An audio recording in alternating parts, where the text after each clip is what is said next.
Page 34, Sonata in the Style of Scarlatti. You can Google Scarlatti. He's a very famous composer a long time ago.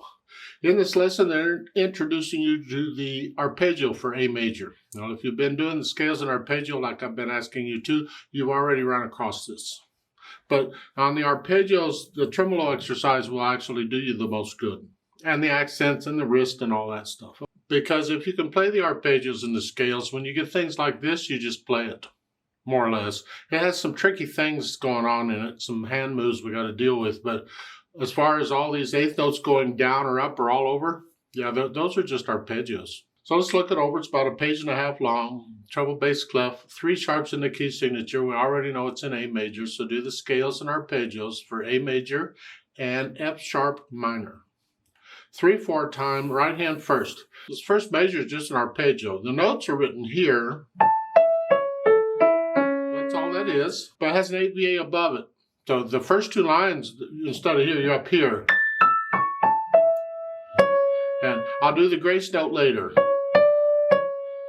Now you just have to lift up and move. There's not a lot of help. Just there. Do it again. Again. Second line, second measure. We can't do I don't want to do that. I don't want to use thumb on both. So I need to scrunch up and do a 4. This way I got the thumb ready and I'm doing the arpeggio going up. Third line down, you're just here. And that for the most part is the piece. Then the page 35 second line, there's no 8 VA here. And it's up here. This is an E major arpeggio here.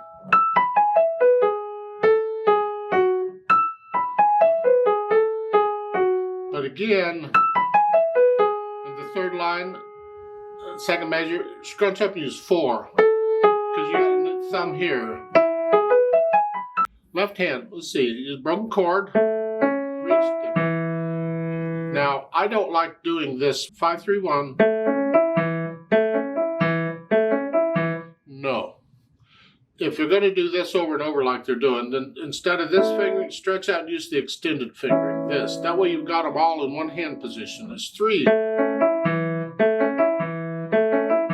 So use that. You 3, 2, 1, 5 instead of that. And then second line at the end, the second line, last 2 measures. Yeah. I use a 4 on the C sharp. Because that's the fingering I use. Now in the third line, you get treble clef. You got to come up here. And again, it's this 3, 5. Because we're doing that. And then down here. And down here. And then the arpeggio coming up. And again, I use 4 on the G sharp, not 3. Some teachers teach 3. I teach 4. That's what I learned in college, so that's what I do. So put the hands together, and I'll hesitate at first. That's okay. We're here. And then here.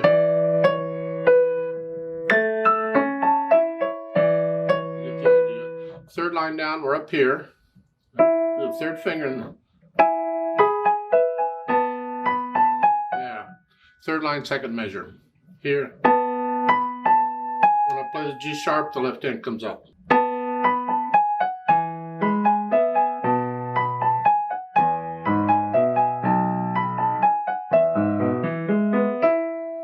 That's pretty much the piece. Now once I have the hands together, then I'll go back over it maybe a line or so at a time and get rid of any hesitations. Go as slow as you have to, but no hesitations. And once those are gone for now, then add the articulation. Staccatos is short, flexing at the wrist, here.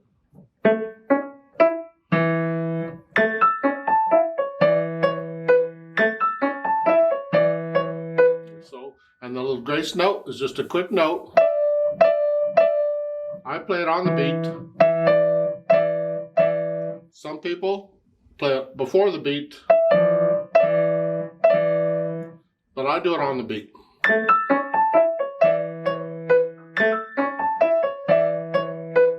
That means in the second line, second measure, because I'm here, it's here. Well, again, I use in weight. And you can almost play this at the same time. But But just boom, real quick, boom, and let the, just transferring weight. Okay, third line down here.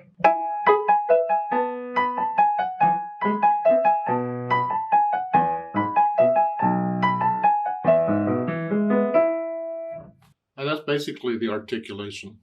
Now they have an asterisk at the top line on page 35 over the dotted half note. That's showing a footnote, showing you can trill that note if you want to.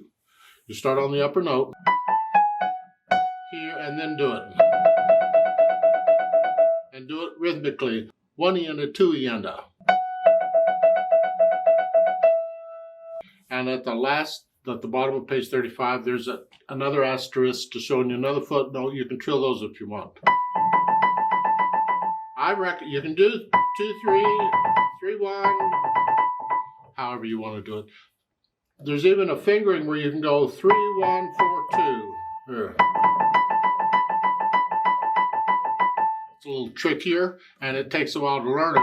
But once you get it, you can, because you're using 4 fingers to do this, you can stay relaxed. And you have to be relaxed on a trill or it doesn't work. It's got to be, if you tighten up, it doesn't work anymore. It just doesn't work. So it's just real relaxed. Rhythmically. However, you don't need to trill it at all. You can just play the dotted half note and leave it at that.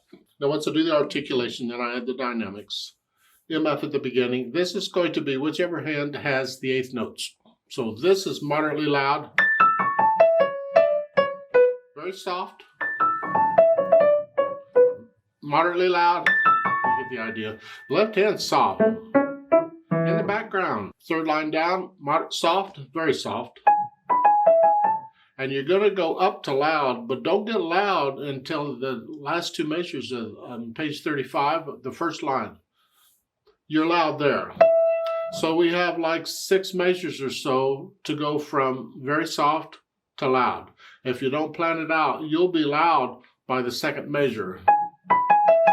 See, I'm already loud. That's 2. So we take this like, it's in musical motifs, what we call music, a pattern. It's a short musical thought, like a phrase or a clause or something, just to hear.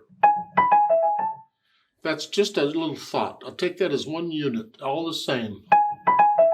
And this, another little thought. So I can take both of those. Let's say I just stay moderate or very soft. Now a little louder. Louder,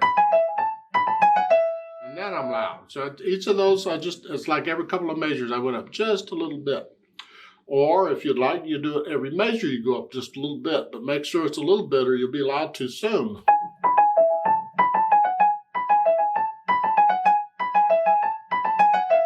Yeah. Left hand stays out of the way. Stay out of the way, left hand. Okay. You get a crescendo again at the last 2 lines on page 35. Well, it happens twice on page 35. At the end of the first line, when you're here, that's loud. Well, this, that's actually what we want to hear. Even though these are 8th notes, keep them under it. All the time I'm doing this, I want to hear that. Don't drown it out. Same thing at the bottom. When I'm playing this, don't drown it out when you do this. Keep it under. Yeah. So you may have to adjust the dynamics slightly in order to do that. But that's okay. These dynamics given are sort of a general guide of where you need to be. Now once I do the dynamics, then I add the speed. Allegro, moderato. Well, isn't that going to be fun? How fast can you do these accurately? Or these? How fast can you do those? However fast you can do those accurately, that's your allegro moderato for now. You can always speed it up later. If it is this,